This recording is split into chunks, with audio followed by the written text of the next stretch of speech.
il mondo elleno ha il suo modo.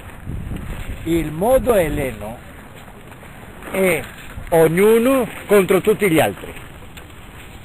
Il romano si unisce per creare una forza unita. Il fasolitorio entra nella psicologia romana. Il greco non ce l'ha. Il greco? Ma guarda, lui mangia fagiolata. Ma se tu ti stai mangiando aragosta, sì, ma lui mangia fagiolata. E voglio anche la fagiolata. E mangiarla tutta, e se non la posso mangiare la butto giù. E da pentola che non mangio che si brucia. Questa è la nostra psicologia. Ma come mai l'occhio di quel poveraccio è stato tolto così profondamente? Gliel'ha tolto il suo fratello, cammina.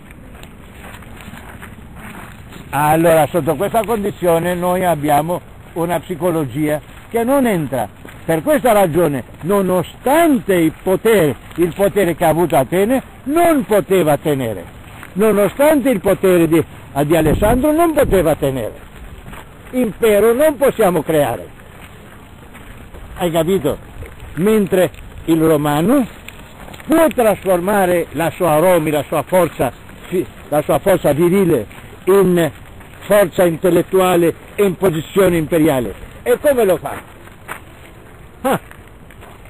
Tutte le qualità superlative le unisce in una persona. Ecco l'imperatore. È grande sacerdote, è primo cittadino, se mi ricorda, eccetera, che non mi ricordo più, Filius Dei, Pater Patrie, P, che sarebbe un'iscrizione che mi ricordo ora. È in una persona Pontifex Maximus. Allora, tutte queste qualità le riuniamo in una persona. E così hai l'imperato, il quale imperato che cos'ha? Il riconoscimento di questa qualità dall'esercito, il quale esercito lo alza sui scudi e la gente lo riconosce. Con quale esclamazione?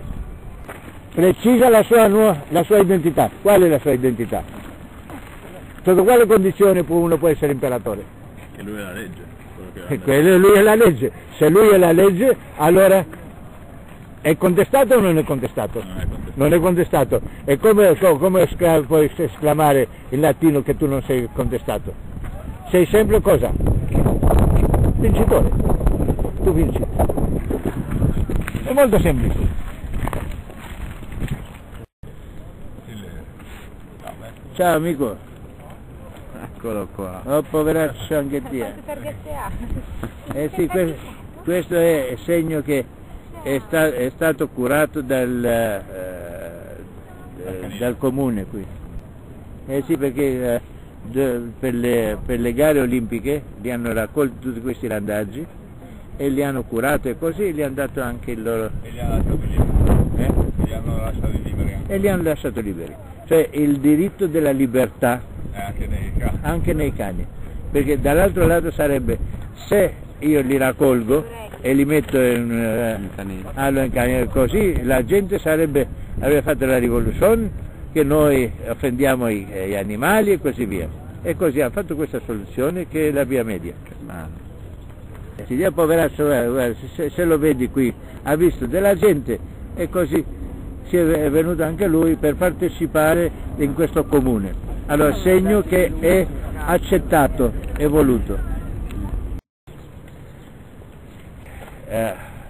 L'edificio diventa un status symbol della città. Come status symbol erano le statue. Volevi far vedere alla gente che grandioso, che maestoso che tu sei, dicevi io, ecco una statua e guarda.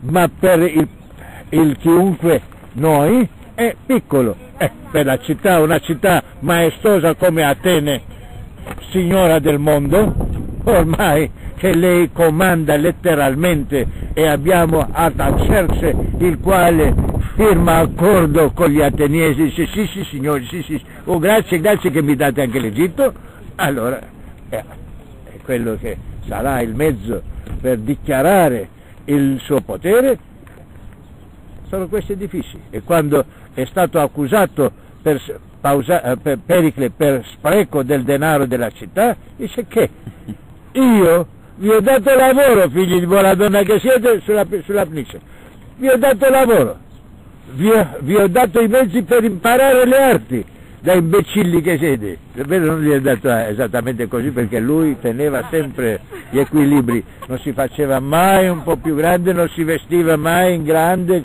sempre medio per tenere, e faceva agli altri dire quello che lui voleva. E ho dichiarato al mondo quello che noi siamo. Signori, siete qui perché lui ha creato quell'affare lì, dichiarando quello che è il potere di Atene. Il potere di Atene è il suo intelletto. Fine programma. Dai. Peter. Abbiamo tutta la tribù? Tutta la Bene. tribù. Allora,